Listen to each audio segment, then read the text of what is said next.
Majesty King Abdullah, His Royal Highness the Crown Prince,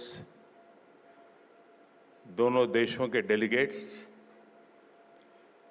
business जगत के leaders, नमस्कार। Friends, दुनिया में कई देशों के साथ बॉर्डर्स तो मिलते ही हैं।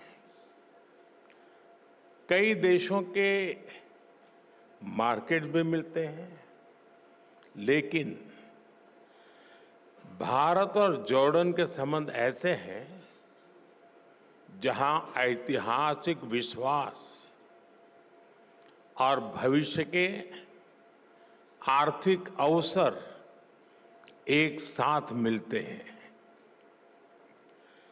कल ही मैजेस्टी के साथ मेरी बातचीत का सार भी यही था।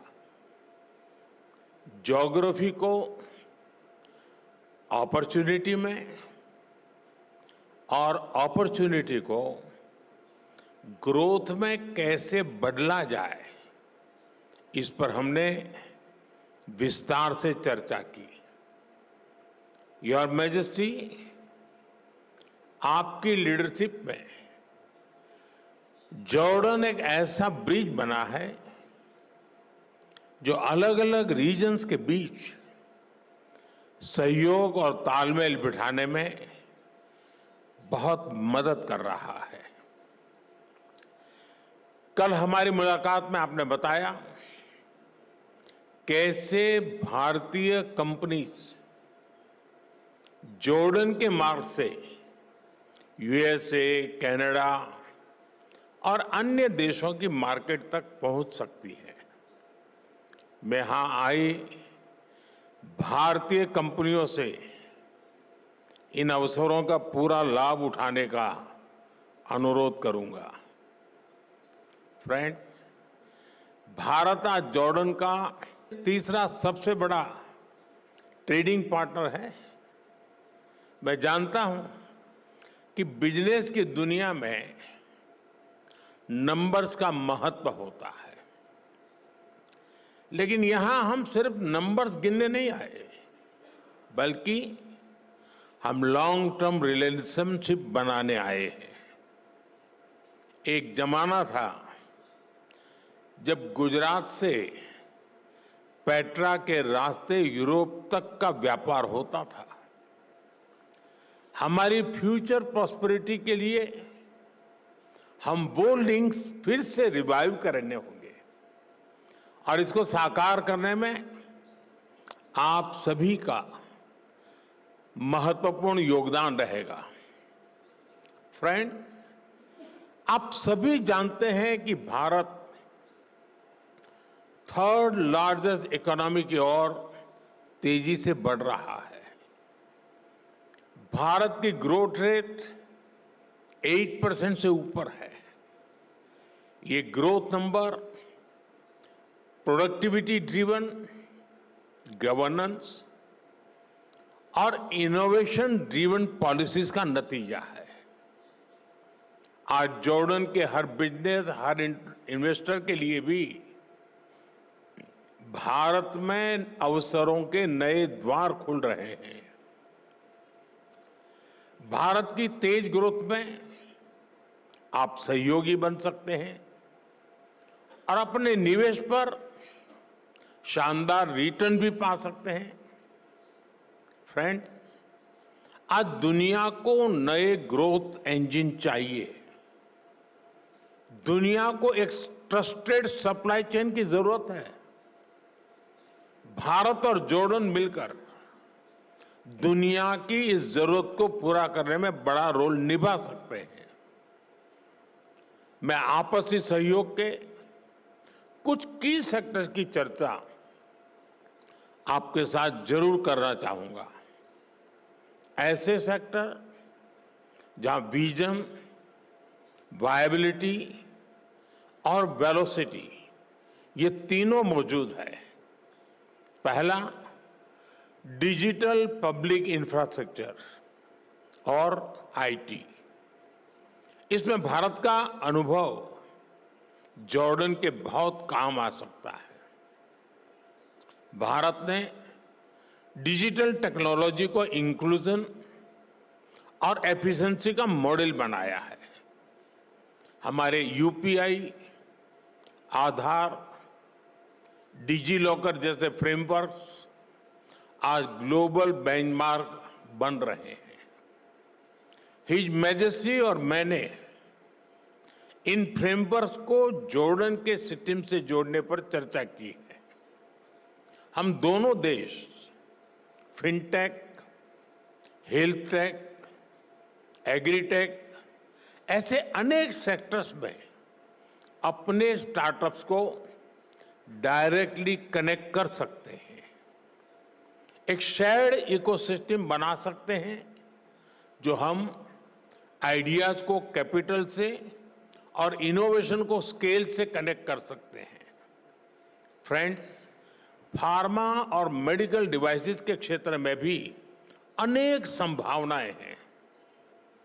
आज हेल्थ केयर सिर्फ एक सेक्टर नहीं है, बल्कि एक स्ट्रेटेजिक प्रायोरिटी है।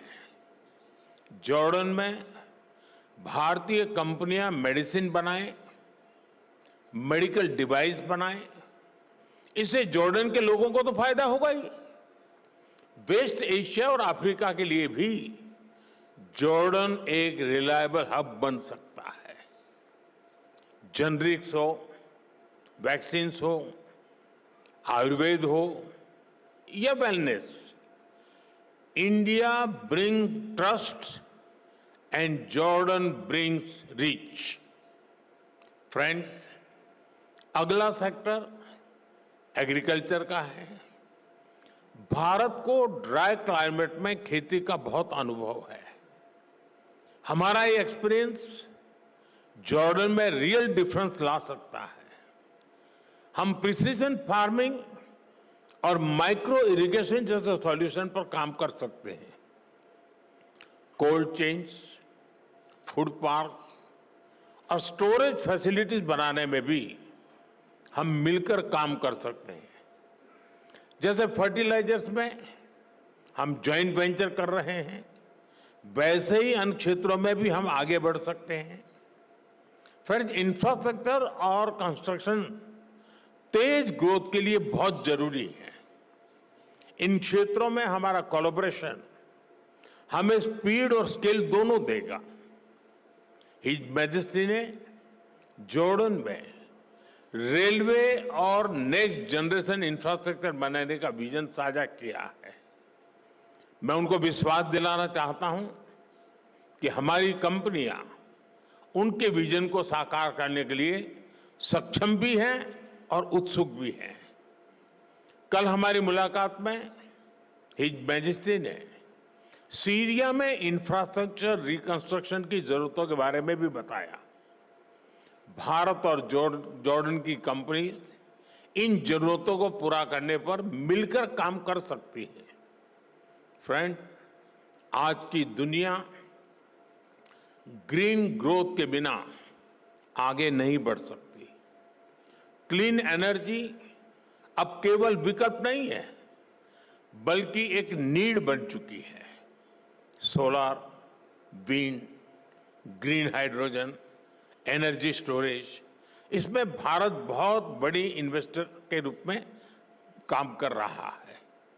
जॉर्डन के पास भी बहुत बड़ा पोटेंशियल है जिसे हम अनलॉक कर सकते हैं। ऐसे ही ऑटोमोबाइल और मोबिलिटी का सेक्टर है। भारत आज अफोर्डेबल ईवीज, टू व्हीलर्स और सीएनजी मोबिलिटी सॉल्यूशंस में दुनिया के टॉप देशों में से एक है। इस क्षेत्र में भी हमें ज्यादा से ज्यादा काम मिलकर करना चाहिए। फ्रेंड, भारत और जॉर्डन दोनों देश अपने कल्चर, अपनी हेरिटेज पर बहुत गर्व करते हैं। हेरिटेज और कल्चरल टूरिज्म के लिए भी दोनों देशों में बहुत अधिक स्कोप है। मैं समझता हूं कि दोनों देशों के इन्वेस्टर्स को इस दिशा में आगे बढ़ना चाहिए। भारत में इतनी सारी फिल्म्स बनती है, इन फिल्मों की शूटिंग जॉर्डन में हो या ज्वाइंट फिल्म फेस्टिवल्स हो, इसके लिए भी जरूरी प्रोत्साहन दिए जा सकते हैं। भारत में होने वाली अगली वेव समिट में हम जॉर्डन से एक बड़े डेलीगेशन की अपेक्षा करते हैं। फ्रेंड, ज्योग्राफी जॉर्डन की स्ट्रेंथ है और भारत के पास स्किल भी है और स्केल भी। दोनों की स्ट्रेंथ जब एक साथ आएगी तो इससे दोनों देशों के नौजवानों को नए अवसर मिलेंगे। दोनों देशों की सरकारों को उनका विजन बिल्कुल स्पष्ट है। अब बिजनेस वर्ल्ड के आप सभी साथियों को अपनी इमेजिनेशन, इनोवेशन और एंटरप्रेन्योरशिप से इसको जमीन पर उतारना है। अंत में मैं आपसे फिर कहूंगा, come let us invest together, innovate together and grow together. Your majesty, एक बार फिर आपका, जॉर्डन सरकार का और इस कार्यक्रम में उपस्थित अन्य सभी महानुभावों का मैं हृदय से आभार व्यक्त करता हूं। शुक्रान, बहुत बहुत धन्यवाद।